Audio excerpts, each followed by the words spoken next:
Who is the most underrated actor of all time? It's Dolph Lundgren. Correct. Why? Well, because of his spiky hair, and his ice-cold demeanor, and his big muscles. Absolutely. I must break you.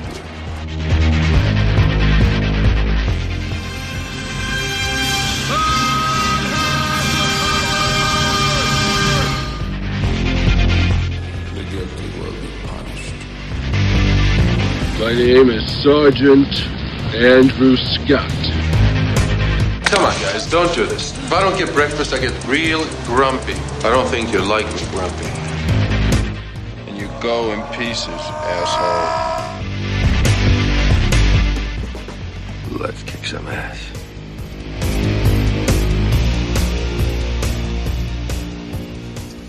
Hello and welcome back to I Must Break, this podcast, the fan podcast looking at the cinematic career of action legend Dolph Lundgren. Today we're going to 2016 and discussing the female-led fighting flick Female Fight Squad. In this film, martial arts sensation Amy Johnston takes the lead as Becca, a former fighter who must return to the world she left behind and win an underground female fighting tournament in order to save her estranged sister. Dolph Lundgren portrays Holt, the girl's wrongly imprisoned father who pulls strings on the inside in order to help his daughters not only win the tournament, but also take down the sadistic promoter running it. I let my dad take a fall for a crime he didn't even commit. Ladies and gentlemen, you know the game. You know the rules. No weapons. No dying. Hey, Dad, what's up? Your sister called a couple of days ago. She got me worried. I owe money to some very bad people. Pot's $150K. I'm not gonna fight. I'm not asking you to. Just help me win. If you don't help your sister, everything we've done will be for nothing. I've got other girls, too. Can they fight?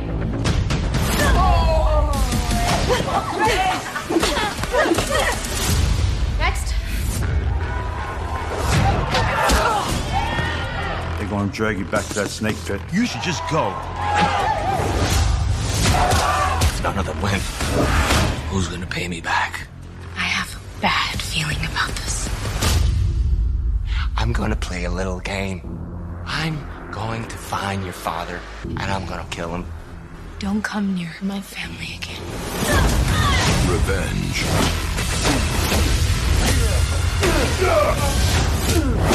Is in the blood.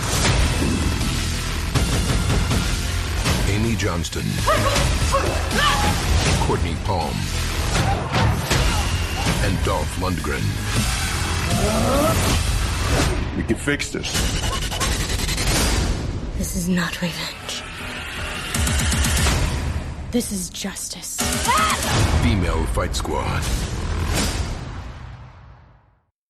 I'm your host, Sean, and joining me today is the ultimate honor. I'll just get that right out of the way right now. Joining me today to discuss this one is the elusive but very public uber fan of action cinema, Vern, author of the books Seagalogy, Niketown, and Worm on a Hook. His numerous reviews can also be found on his signature website, outlawvern.com. Vern, it's a pleasure. Thank you so much for joining me today. Hi, thank you. I'm very excited. Excited to be here.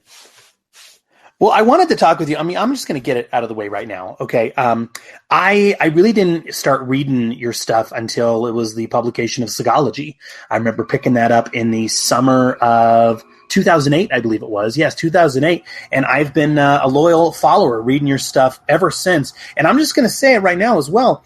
Seagalogy was actually one of the things, I guess you could say it was the impetus in getting me started with this project here. I actually considered putting together a book looking at Mr. Lundgren and all of his films, but as I'm sure you can attest, putting together a book is a very long and laborious process, so I just kind of was like, I'll go the easy route. I'll do a podcast instead. So, well, that's great to hear. I'm happy if I gave any kind of small inspiration. Well, yeah, of course. I mean, and I wanted to talk with you about your website and books real quick. I'm proud to say that I own them all. And like you said, I've been reading your work for quite a while. So, I mean, it's an honor having you on my show to chat about this film. I feel bad that it actually took us this long to I guess, join forces. But I wanted to get your opinion real quick. I mean, obviously, I know that you get asked quite a bit about Mr. Steven Seagal. And so I don't really want to go all the way down that rabbit hole because I know you've probably talked about him numerous times. But, it's really interesting. I wanted to get your take real quick on Mr. Seagal.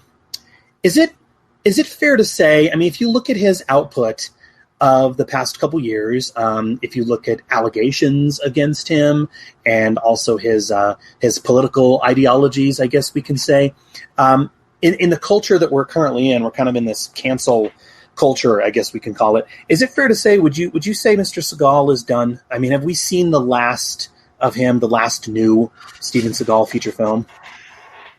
Oh, I don't know. I don't think so. I mean, I personally, I'm done with him as far as making new movies. I still like to look back at the old ones that I enjoy, but he seems to have kind of fled the country and have his own thing going on where I don't know. There seems to be a way to fund movies still, as long as he can get a role where he's allowed to sit down and not act with other actors.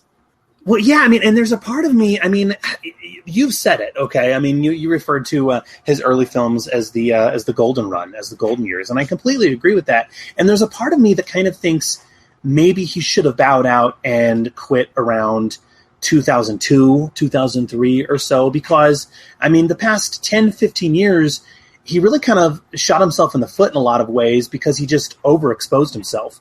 And he kept, I mean, I think there were some years where he did as many as 6, 7 different projects. And I mean, and I think when you're going to be going at such a quick clip like he did, and you're going to be playing, let's face it, the same role, the same type of character over and over again, yeah, I think fans are going to get pretty burnt out of it. And I mean, I'll admit, man, it was for me personally, it was around 2006 where, I mean, you can only see Mr. Seagal play a shady CIA operative who's retired but called back in the game so many times before it gets pretty tiresome. And that's one thing that I have to give Mr. Dolph Lundgren credit for, as well as Jean-Claude Van Damme, is these are guys who, even when they hit the direct-to-video world, they were still playing different characters and still trying new things with their personas, I guess.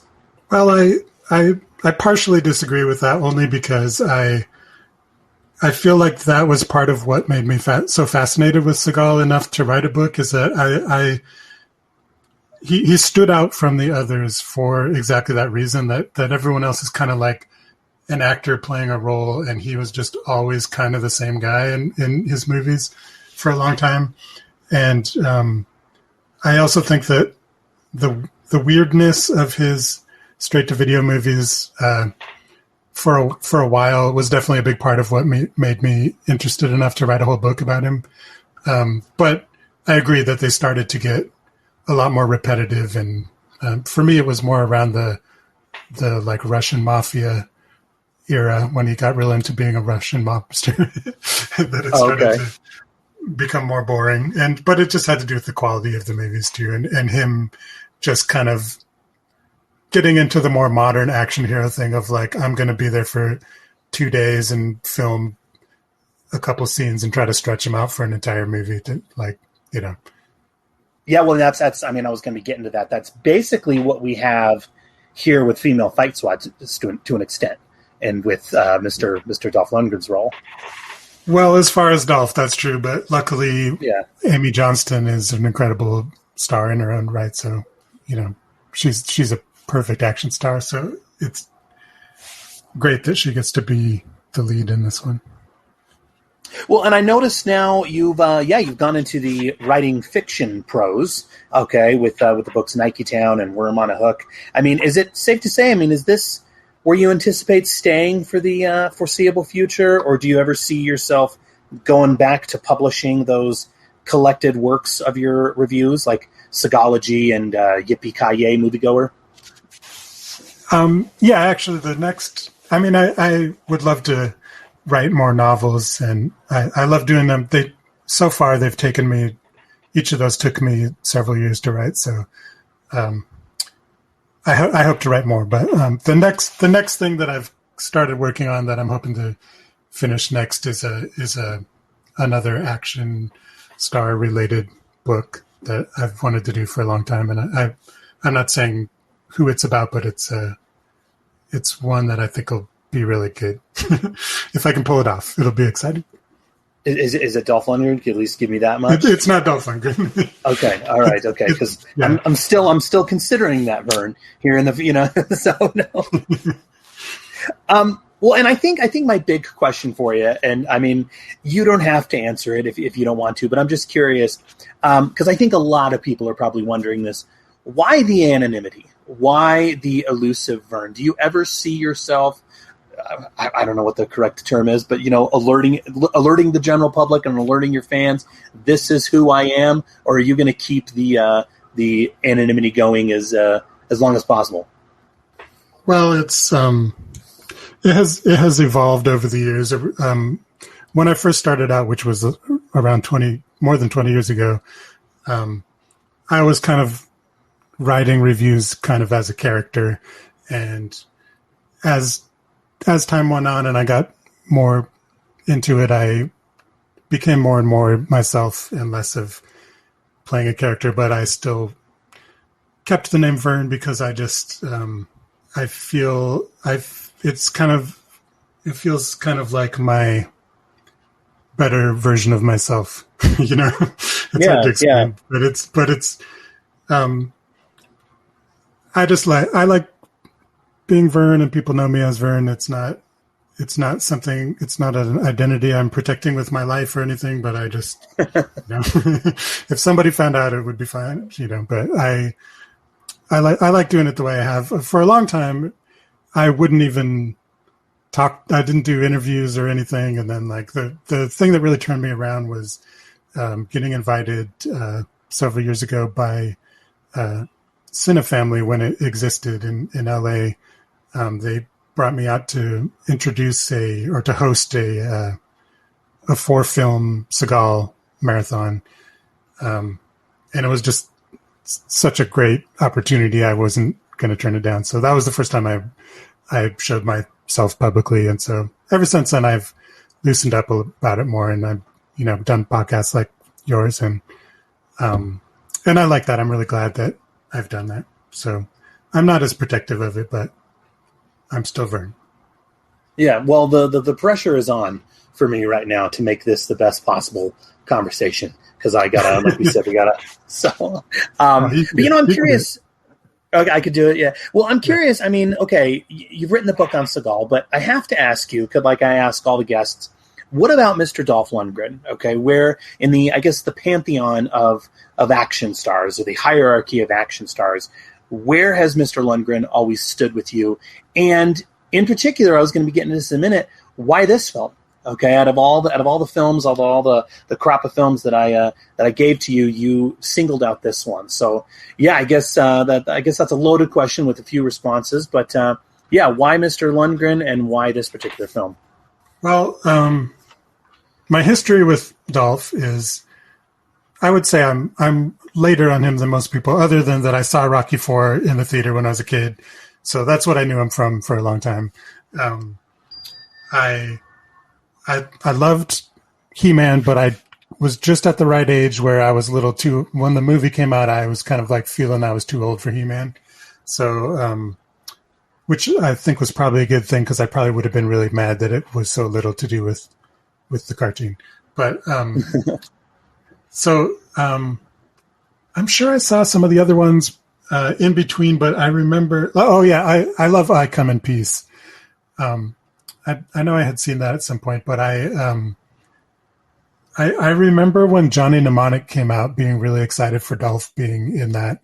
And there was just something so cool about this guy that had kind of become straight-to-video action star, being in this weird cyberpunk movie that like Takeshi Kitano was also in, and playing that strange role, and he was really good in it, And so it was sometime after that I started more looking at him more seriously, but I still I had seen I had seen like Red Scorpion, and so I thought of him as being this kind of meathead guy, because I knew him from those kind of monosyllabic roles. And then when I finally saw Blackjack, that really turned me around on him because he's just so charismatic in it, and it totally changed. I already thought he was cool, but it really made me realize that there was a lot more to him than I had realized. I know I listened to your episode about that one. I know it's a silly movie, but I really love it. I think he's really just so great in it. So I think it was after that when I started just checking out everything that I could with him. And then, of course, when the new Universal Soldier movies came out, he's so good in them. So I think one thing that I really love about him and also Van Damme that I think doesn't apply to Seagal is that they both are like, even though their opportunities to make movies aren't as good as they were back in the day, like I feel like they've both become more interesting in age, and the way that they just, even the way that their faces look when with the age on them, they just have so much character to them. And just the, they've came to be superstars as these young, like beautiful people. And now they have this history on their faces, and they just like, I think they're so fascinating, and they're just so, they have such a strong presence in movies to this day, and they've both improved their acting also, I think. So, oh, definitely. Yeah. So I really respect those two. And then as for, I forget which movies you said were left that you had episodes about, but admittedly, this is not a great representative of a Dolph Lundgren movie, but I just happen to really like this movie because I just think Amy Johnston is great, and I hope that she gets more chances to make movies like this. Oh, definitely. It was, almost 2 years ago, actually, I got to speak with not only Amy Johnston, but the director of this film, Miguel Ferrer. Both wonderful people. Those were fun interviews. I don't know if you checked those out or not. I did. But yeah, if you look at this film is, we'll just say it, okay? It's not a Dolph Lundgren movie. You could say that Dolph is, he takes on a supporting role. I don't even know if I'd call it that. I think that even that is pretty generous. I think it's pretty much a glorified cameo. But yeah, this film is a showcase for Amy Johnston, who, you said it, okay? She's a veteran of the stunt world. She followed up her other film, Lady Blood Fight, with this particular film, and both this film and Lady Blood Fight really provide, they're essentially vehicles for her to show off her stunt and martial arts work. And she is absolutely amazing in both of these films. I will say, and we're going to be getting to this, I imagine, I love Lady Blood Fight. I think Lady Blood Fight is just a phenomenal movie. I do prefer Lady Blood Fight over this one, the one we're going to be talking about today, for a variety of reasons. And I imagine we'll get to that here in a minute. But, what's interesting is with both this film, Female Fight Squad, and Lady Blood Fight, what's interesting is the way she plays her character. Okay. She plays her character where she has a real sense of vulnerability to her character. And there are scenes where she plays it almost like she's hesitant and unconfident, maybe even a little naive, but once she gets ready to throw down, it's like the beast is unleashed, and watch out. And I love that about her characters in each of these films. Yeah, I totally agree. Lady Blood Fight has better production values, and it has like a lot more complex fight scenes, choreography, and it also just has all this, like martial arts philosophy that I love. It's just a great movie. So this one is much kind of more a simpler movie, but it's really good. And I also think that one thing it does have over it is that I think her acting has improved by the time of doing this one. Not that she's great in the first one, but I think that acting wise, she's even better in this one. And she has a lot of, like you said, it's like she's got a lot going on. In addition to being a fighter, she's got this whole kind of emotional journey. Yeah. Well, in this one, I mean, we're just going to be, we can say it right now. There's really not much. I mean, I always like to kind of look at the production story of each of these films that we go into. There's really not much of a story with this one. I mean, from what I gathered, it very, very low budget, which I think is kind of evident at times with this one. It's reported to have basically a $2 million budget, which really is not much to work with. I mean, we've been seeing that in quite a few of these direct-to-video action movies, especially of the past couple years. This was directed by Miguel Ferrer, who, a friend of the show, was on a previous episode.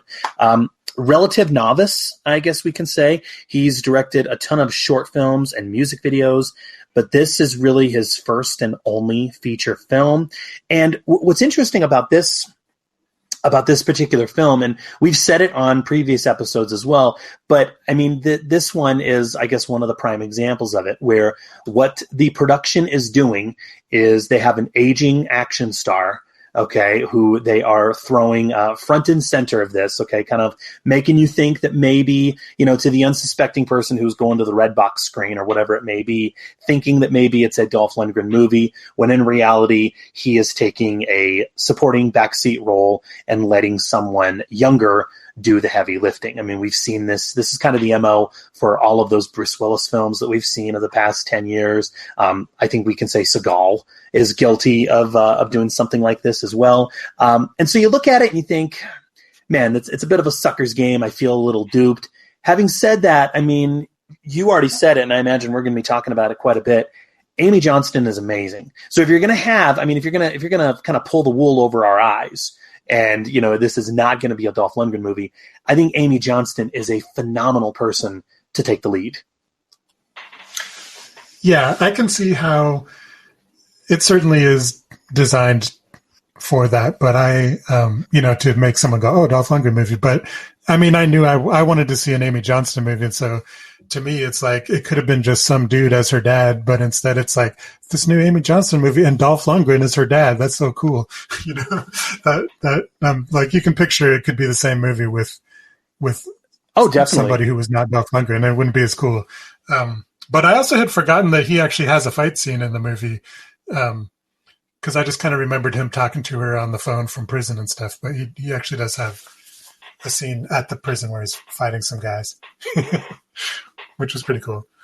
Well, and the plot on this one is pretty straightforward and simple. I mean, it's a fighting movie, so, I mean, you really don't need much more than that, I think. Where, Amy Johnston, she plays the character of Becca. Her name keeps changing throughout the film. It's Becca, then it's Bex. Bex the Beast. It's Bex the Beast, right? Yeah. And she's a trained badass fighter, but she's also given that life up where she now works in an animal shelter, which also services the plot to, I think, kind of let the audience know that, hey, she's a good person. You know what I mean? They could have had her working with blind kids, but they have her working at an animal shelter. And her dream, I like that her dream is, I'm sorry. I like that her dream is to move to Africa to work at this African animal preserve or something. That was an original twist on the dream that the person is trying to get the money for, Well, and it does have a bit of a payoff at the end, which we're going to be getting to, which I think comes off as more laughable and hilarious than I think it's intended. Yeah, are you talking about the digital shot? Oh, the green screen with elephants, and yeah, we'll get to that. I have a few thoughts on that. But her. I mean, if we just run through the plot real quick, so she has an estranged sister, played by Courtney Palm, who contacts her and hopes to get Becca to help train a group of gals in winning this underground fighting tournament against other women. Becca, of course, is hesitant at first, but she eventually succumbs when she finds out that Kate not only owes the evil fighting promoter a ton of money, but also that Kate has a sick daughter at home who needs to be cared for. So there, okay, right, what that's given us is that's given us our stakes. What's interesting is I wanted to get your take on Courtney Palm. I guess she's done a lot of TV and a lot of low-budget films. I think she did the film Zombievers, which I guess was a cult hit, a big hit with some people. But to be honest, I've never seen Courtney Palm. But she doesn't get top billing, but she's like, I mean, her name is on the DVD cover of this thing. So I guess anybody who's a fan of Courtney Palm turned up for this one. Yeah, I actually did know who she was. I've seen Zombievers, and she was in one called Silent Night, I believe. That's sort of a remake of Silent Night, Deadly Night. So that's the kind of stuff that she's in a lot of the time. But I like her. I mean, she isn't as convincing. Well, she handles the fight scenes well. I should say she doesn't look like tough initially, but I like her. She has a good screen presence, I think. What do you think of the actor who plays the fighting promoter and the organizer of these fights? So, I mean, he's our main villain. He's played by an actor by the name of Roy Goyos. The character's name is Landon Jones. I mean, I don't know how you felt about him, and I imagine we're going to be saying a few things about him. Look, I get that he's a villain, but there are moments where he's overacting a little bit, and it's fairly distracting. I also don't think it helps that they gave his character a beard. I think the beard is kind of distracting, and he also likes to eat ice cream menacingly. What are your thoughts on this character? I liked him actually, not as a person, but as a character. Normally I would want the main villain to be someone who can actually fight, so that they can have a good fight at the end. But I thought he was a really good version of this type of douchey bad guy. I think what I like about this movie, and I really like this type of movie, that it's like very much constructed out of familiar conventions that we've seen in a lot of action movies, but then they just kind of put these little bits of quirky little flavor on the different parts of it. And so, for example, his character, they have that weird scene where they meet in the library and they talk to each other as if they're not enemies. And he tells her that he builds birdhouses, and it just seems like a random weird thing that he made up. But then later you see his place and he has birdhouses all over the place. And I don't know what that would mean about him, but it's like a weird, I enjoy when a villain has a weird thing like that for some reason he's really into making birdhouses. And the ice cream bar I liked because he not only eats it menacingly, but he takes it out of a freezer that has dead bodies in it. I know, yeah. And so you think that he is just doing it for show, but then he goes ahead and eats the ice cream anyway. So, I also liked his move where he sits on the piano and starts banging against he bangs against the wires of the piano while they're fighting, and sort of makes a soundtrack to the fight. And then later he gets thrown on the piano. Yeah, it's funny. I think you've actually maybe gotten me to turn around on him a bit, because I think in a lot of these films, the villain can be fairly one note, and I guess you could argue to an extent maybe he is. But you're right. There are little touches. Now that we're kind of talking about it, the him taking the ice cream out of the freezer with the dismembered bodies and the piano. I mean, those scenes as well are pretty well done. I'm still not a huge fan of the beard. That I think it's a little distracting, but I guess that's superficial. Yeah. Well, what I appreciate about the beard is that I'm a Gen X guy, and I don't relate to that kind of fashion at all. And so he seems like this kind of, I feel like I automatically don't like him because of his choice of the way that he manicures himself. Yeah, Vern, are you telling me that you don't have a man bun? Come on, that's the coolest fashion trend ever. Some people can pull it off. I would not be able to. So we just run down the list of looking at other characters. We're going to be getting to Dolph in a minute, but we also have to look at Chuck Zito.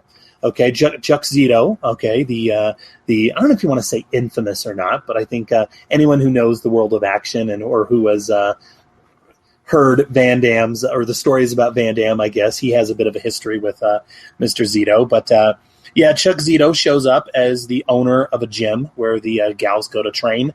He's also a former friend to Dolph's Holt character, and he's taken on this kind of father figure role to Becca and Kate since their dad was sent to prison. I will say, you know what? He's okay.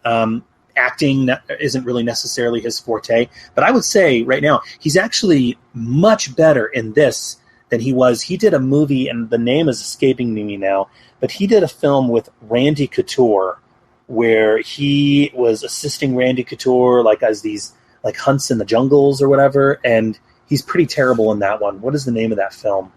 I'll come up with. I think it's Antidote. Is it Antidote? Maybe that's it. Anyway, I haven't seen that one.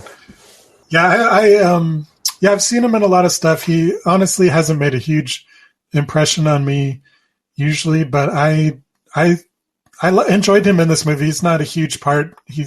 So he just gets to be this kind of lovable uncle guy. Like I like that relationship between him and Bex the Beast because it's just like he's this very kind of cartoonishly manly dude, but he's very loving to her, and like I think they hug and stuff if I remember.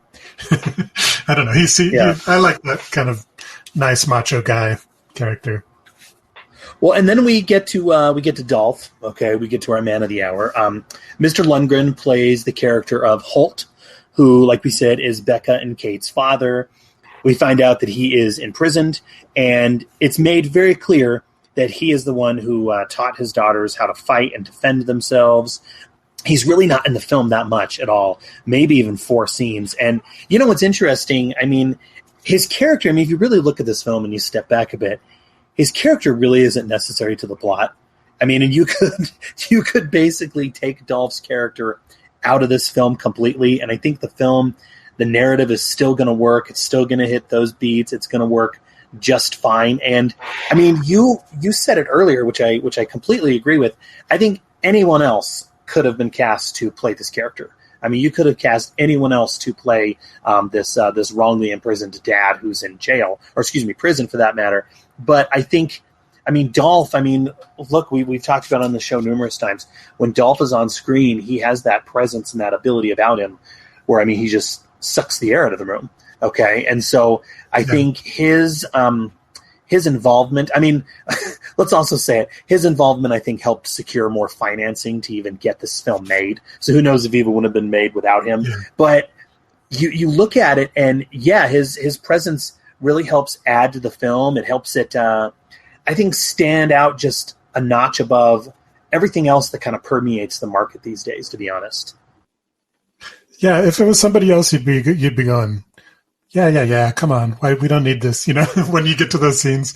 But when it's him, you're like, oh, it's Dolph, It's like exciting to have his little appearances. And to see him, there's like a little bit of him sparring with her or training with her, he's holding the pads for her. And that was cool to see that little moment. Well, and that was something that Amy Johnston told me as well. At least I'm pretty sure she did when we spoke, is just, she didn't get a heck of a lot of time with Dolph, obviously on screen or in the film, because I can't imagine Dolph was filming more than 3-4 days, if that even, on this film. But I remember her singling out the scene where he's holding the pads for her. And you got to think about it too. Imagine being someone who grew up on these films like you and I did, and suddenly you're getting to take the lead in one of these films, and he is kind of holding the mitts for you as you're practicing. Like, that's gotta be a dream come true for so many. At least I know it'd be for me. Yeah. I do actually. I remembered what I was going to say. His character does provide a little twist in the plot, at least. The surprise that we've been led to believe that he killed these guys or he may have killed these guys to protect, out of anger for what they did to his daughter. But eventually we learned that it was actually her that did it, and that he kind of took the fall for her. Right. So that's kind of like a character reveal about her as. Yeah, and we do get a pretty cool fight scene. I mean, you already mentioned it as well, but yeah, we do get I mean, and that's what the really cool thing is. I mean, if you compare Mr. Lundgren to Mr. Seagal, I mean, okay, when Seagal's on screen for his total of 10, 12 minutes or whatever, and when he does fight, it's not even him fighting. It's a stunt double, if you will. Okay, shot from the back. But here, I think the producers of this one made a pretty wise move in that they were saying, okay, look, even if we're only going to have Dolph on screen for maybe 4 minutes, we have to give the fans a fight scene. We have to give them, something that they paid money for in renting this. And so, yeah, he gets a really cool fight scene where he fends off a few goons who are harassing him in prison. He's working on something in the prison. What is it he's fixing? He's fixing something before he gets accosted by a few. And what's interesting about this scene too is, again, you could take this scene out of the film completely and it's still going to run just fine narratively. It's a cool scene, but it's not entirely necessary. Yeah, I agree. That scene, I don't subscribe to the opinion that a scene that doesn't advance the plot always is a bad thing. Especially in a martial arts movie. And we do get a fun meta joke about his chemical engineering background, which okay, that joke was put in at the very last minute. You know what I mean? Like, it was that pink page that was squeezed into the script on the day of shooting. And it still works. It's light. But he mentions that he has a master's in chemical engineering. I think everybody knows at this point that, about Mr. Lundgren's background. So it's kind of fun when we see those meta jokes brought up. Yeah. And so if we look at if we go back to the plot, okay. At first, okay, Becca is like any hero going on a hero's journey, I guess we could say. At first, Becca is, her role is to just work with this crew of fighters and train them. That's it. She's just, working with them and just training them. Becca has made it very clear that she doesn't fight anymore due to circumstances that come to light later in the film. It's 4 gals that she is training. Obviously, Courtney Palm's Kate character, and also who shows up. This kind of threw me for a bit of a loop, but Levy Tran is also one of the gals who is going to, coincidentally, she's actually reuniting with Dolph later on this year in Expendables 4. Oh, okay. I didn't realize that. Yeah, the tattooed gal. She's going to be in Expendables 4. What her role is exactly, I don't know. Oh, but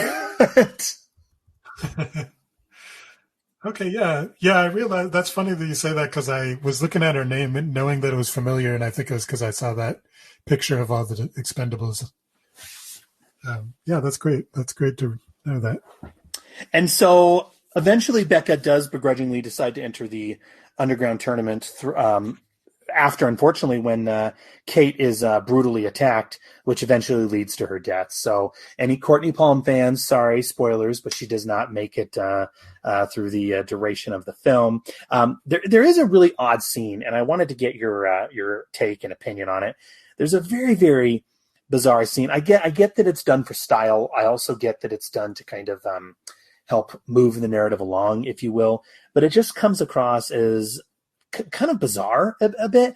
So basically they simultaneously show a love scene between Becca and her ex-boyfriend Potter, who's played by Sean Ferris. Interestingly, this scene actually takes place at the gym in the ring after hours. So there you go there.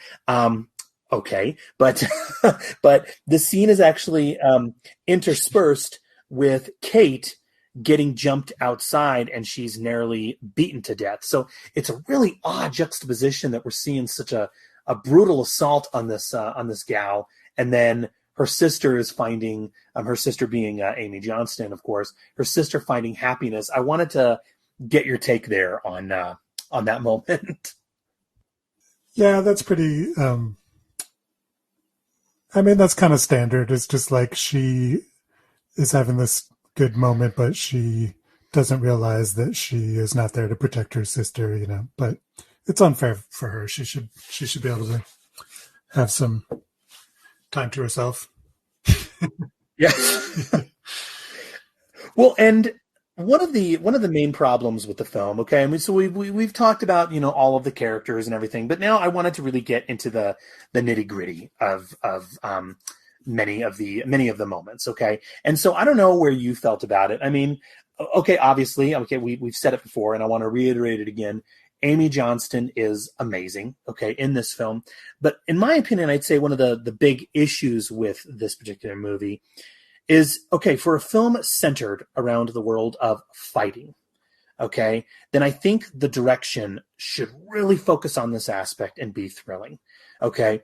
And here, because, and I'm not trying to mitigate Mr. Miguel Ferrer, his talents by any means, but because Ferrer really doesn't have much of a background in this area, this is his first movie, the fights just really kind of lay there, and they're not very fun. They feel very choreographed, and they don't have that wow factor. They don't have the action that I think one would come to expect from a film like this. Now, I think if you had put Isaac Florentine or Jesse V. Johnson at the helm of this, then yeah, you could have done something really, really cool.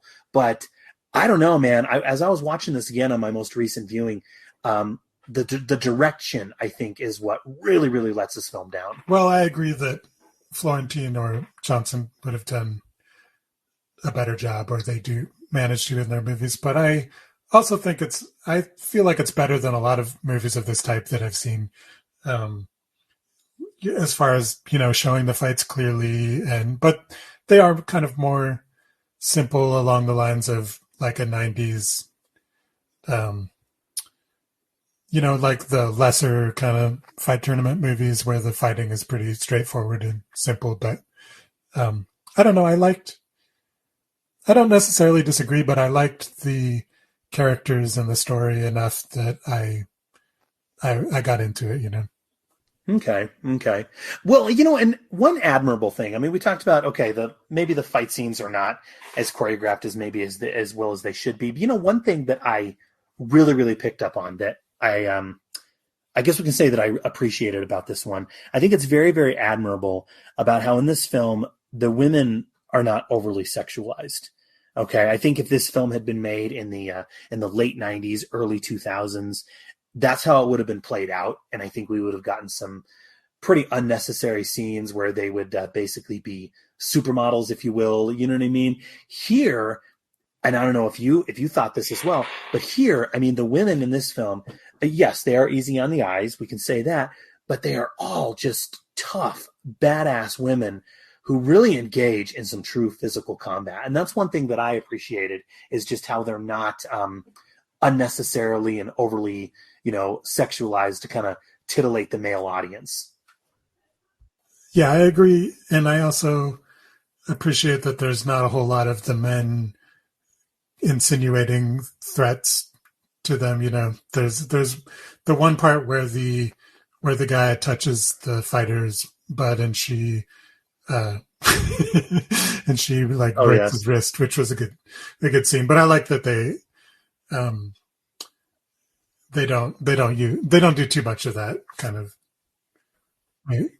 Yeah, they don't threaten victimizing them because they're women. They're just clearly also all the men in it kind of like easily get beat up by the women when it comes down to it. The women are the badasses in this movie. But don't you think, I mean, I don't know if you'd agree with this or not, but can you imagine if this had been made in, say, 99, 2000? I mean, we would have gotten, I don't know, we would have at least gotten a shower scene. We would have gotten, definitely. You know what I mean? A lot of more midriffs and stuff. Yeah. Yeah, they're all very tough and cool characters. Yeah, I mean, this is a film that I think, obviously, I think it's mostly the male audience who's going to be coming to this. But I think if females did turn this particular film on, they're going to come away and think, that was pretty flattering. I would think. Maybe I'm speaking completely out of turn with that, but. So Kate's character is, I mean, we already touched upon it, but Kate's character is killed which forces Becca to step back in the ring. We knew this was going to happen, but it happens. This forces Becca to step back into the ring once again out of vengeance. We find out that Landon, okay, this is the villain, okay, this promoter character, he hired his top fighter to get Kate out of commission for good. And so Becca not only decides to take on the role of mother to her niece, but also find Landon and bring an end to all of the violence. You know, something else that I want to go to real quick that I wanted to get your opinion about. But obviously, okay, the main character, I think, at the heart of this film is the fighting. Okay, and I don't know, were you wanting just a little bit more as far as the background of these fights, like why they're being put on and how women found out about them or anything like that, how this Landon character decided to even become an entrepreneur and start these up? I think even if, you know, even just a few passing lines of dialogue would have serviced that, we would have gotten a little bit more where these fights are taking place. That's something else that we really don't see. We know that they're underground, but where exactly? Like, what is this? Well, remember there was that one part, they kind of establish it at the beginning and don't really show it again, but they walk through that big warehouse. Oh, right. It seemed like it was like kind of in the back of a warehouse that was cover for it, and it was implied that there's like all kinds of like a wide variety of criminal activities. Yeah, doesn't she say there's like dog fights and stuff when they're coming back? Yeah. So I like that they kind of imply this horrible world going on in Vegas, but they don't. You're right; they don't show very much of it. But and I would be happy to learn more, but it didn't strike me as something that was missing. Well, and I mean, so if we look at one of the twists, okay, there is a twist. I mean, that you already kind of alluded to earlier regarding Dolph's character. We find out that, Dolph's character, Holt, was wrongly imprisoned because, and again, this kind of works twofold, okay? Not only does it show us that Dolph is a caring dad who will do anything for his daughters, but it also works in further establishing that Becca's character is a beast, literally. Okay, that she is amazing. We find out Kate was assaulted by a few guys, and so Becca just completely destroys them all in retaliation. Dolph's Holt character shows up, and because he is a dad who's willing to protect his daughters, he smears himself with all of their blood and tells Becca to run away, thus allowing himself to take the fall. And this is why we see Becca at the beginning of the movie so quiet and so morose and so against the idea of fighting. Yeah. And it's also why she hasn't seen her sister and or her boyfriend who she ghosted. And so now she's back. It's one of these coming back into town when everyone, no one knows what happened to you kind of stories. Well, and I mean, if we look at the final act, okay, the final fight, I guess we can say. I mean, I don't know how you felt about it or not, okay, but in my opinion, okay, look, and I've seen a lot of these tournament fight movies, okay. I think the gold standard in a lot of ways is Enter the Dragon, Bloodsport, The Quest. The Quest is a fantastic one as well. I guess you could even say Mortal Kombat, but I felt like, okay, for a film of this nature, it really should end in the ring. Okay, I mean, this is a fighting movie, and for there not to be a final fight in the ring where Becca takes on not just the promoter, but maybe the absolute top fighter, like the ultimate beast, if you will, was a bit of a letdown. I was a little disappointed. Instead of having a final fight in the ring, okay, where, winner takes all, if you will, instead, there really aren't that many stakes, okay? Becca storms Landon's office. No one is a fair fight against her. She completely wipes the floor with Landon's top fighter. She mows through everyone, even Landon. Landon puts up a little bit of a fight at the end. How he knows these skills to even take her on, even for as long as he does, they never say. But did you? I don't know. Do you see where I'm coming from? Would you agree? That makes sense. But I also have seen a lot of fighting tournament movies, and I feel like this one. I think the reason it works for me is like kind of like you said, the fights aren't the best part of it, so the emphasis to me isn't as much on it being a tournament or a fighting circuit. It's just that it's more kind of the drama of Becca and what she's trying to do. And so when I look back at the fights, I liked the characters, but really when I think about the parts I liked, it's more like when she was training them, like that part where she is showing that she's just dodging. They can't even hit her. She's just kind of leaning back and dodging all their strikes and everything. Or like the part where she beats up the guy at the dog shelter at the beginning. And then at the end when she, I love the raid, or I forget how you referred to it, where she storms the office. I loved how they set that up with the guy seeing her on the security monitors, and you just see this series of security camera views of her beating up different guys as she's working her way to the office, and the fact that the assistant guy doesn't want to fight her and just leaves. Oh yeah, I always like it when that happens. And he seemed, I forget what he said to her. I think he kind of supported her in beating the shit out of his boss. I don't know. I mean, I think in a lot of cases I would agree with you on that, but for me it worked in this story. Well, and there is it's completely unintentional, I think we can say, but the ending of this film is sweet. It is nice. I mean, it does end on a happy note where Becca, you're already laughing as well. We're going to get into it, Vern. But so now with Landon completely out of the picture, okay, Kate's debts have been cleared, I guess we can say, because the other we see the other fighter gals, they get all that money that they're to split between them.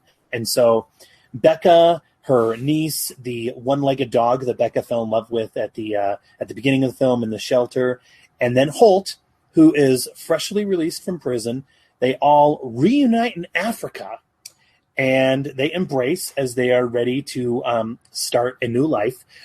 This is all done amongst a really cool, I put cool in quotes there, this is all done against a really cool African green screen, complete with elephants and whatnot as credits roll. It's one of those things where, look, I get that the character wanted to go to Africa, but I almost kind of wonder, should they have just done a beach? I mean, I would like to think, couldn't the production have afforded a beach or something like that they wrote in instead of this ridiculous green screen of them looking off at a safari?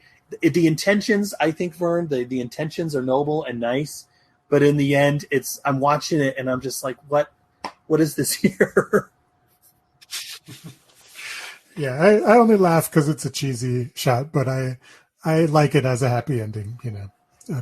I like that they're all together and living happily ever after. Although I do dream of a Bex the Beast having to protect the wildlife preserve from people and teaming up with her dad and the stuff. sequel that's still a possibility.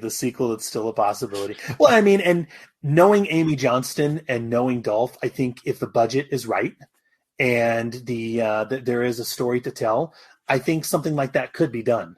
Sadly, I don't think. I think this is pretty much a one and done project where they got their foreign sales at the offset and they simply released the film. But yeah, I agree with you. I think that would be kind of a cool sequel in a sense. Yeah, I just want to see her star in movies, really, and especially movies like this where she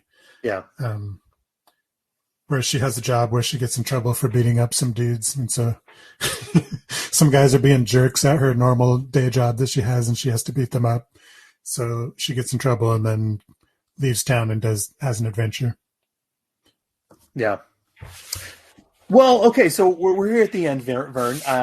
Like I said, it's been an absolute pleasure and an absolute treat getting to chat with you. But okay, so here we are. I always like to do two recommends. Okay, one as an action film in general, and then one as a Dolph Lundgren film. So on either of those fronts, I'm curious, does this particular film get a recommend from you? What do you have to say?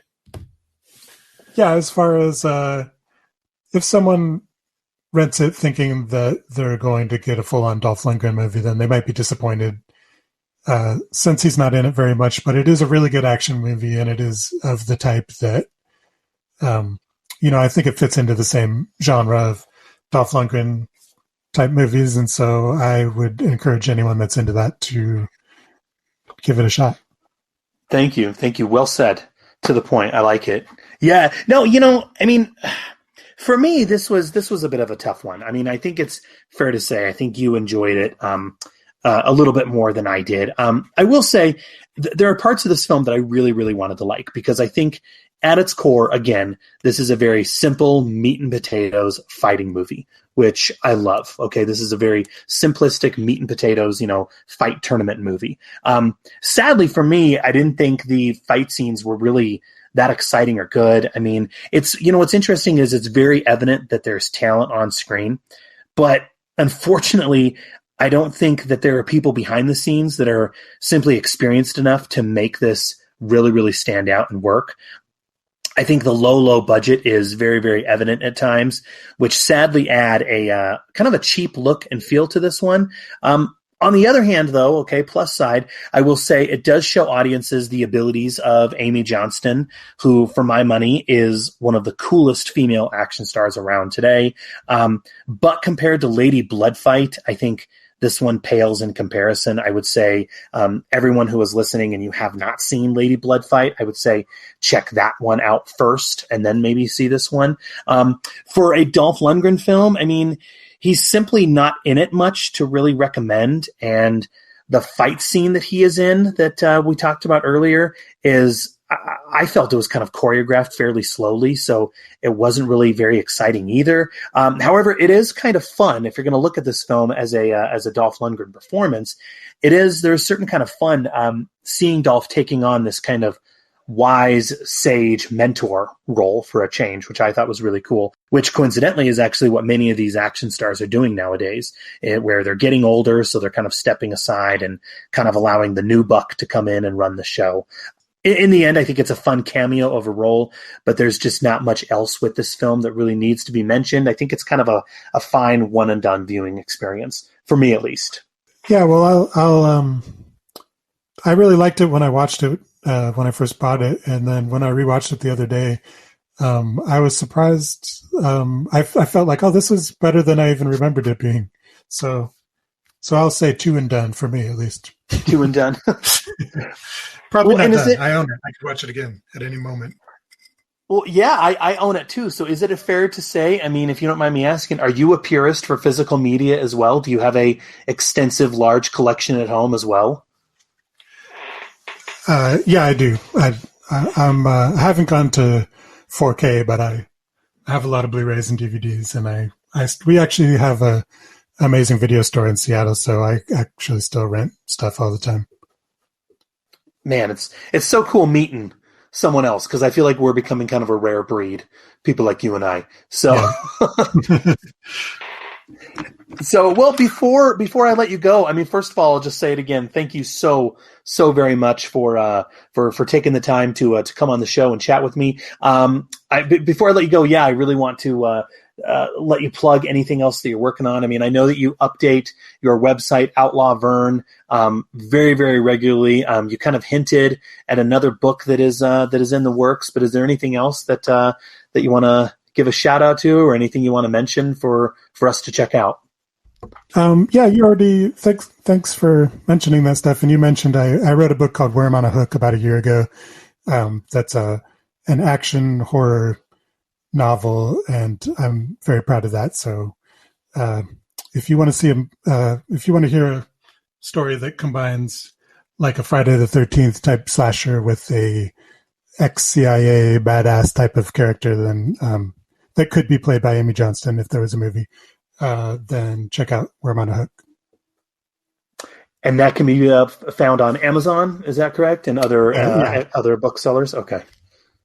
Right on. Well, I'll of course include a link to that on the show notes. But Vern, I mean, dude, this has been great. I've been reading your stuff for the longest time. It's an absolute treat having you on the show. And I mean, if you're willing, man, I'd love to have you back on. There's still quite a few films in the filmography of Dolph. So if you're willing and you'd like to come back, there's a spot for you always. Yeah, absolutely. Thanks for having me, and thank you for spreading the word about Dolph Lundgren. Yeah, it's what great. I do. Yeah, that's great. All right. Important work. Well, to everyone out there who is listening, please feel free to rate and review the show on iTunes, Stitcher, or wherever else you go to subscribe. We always appreciate the reviews. And we'll see you all next time on I Must Break This Podcast.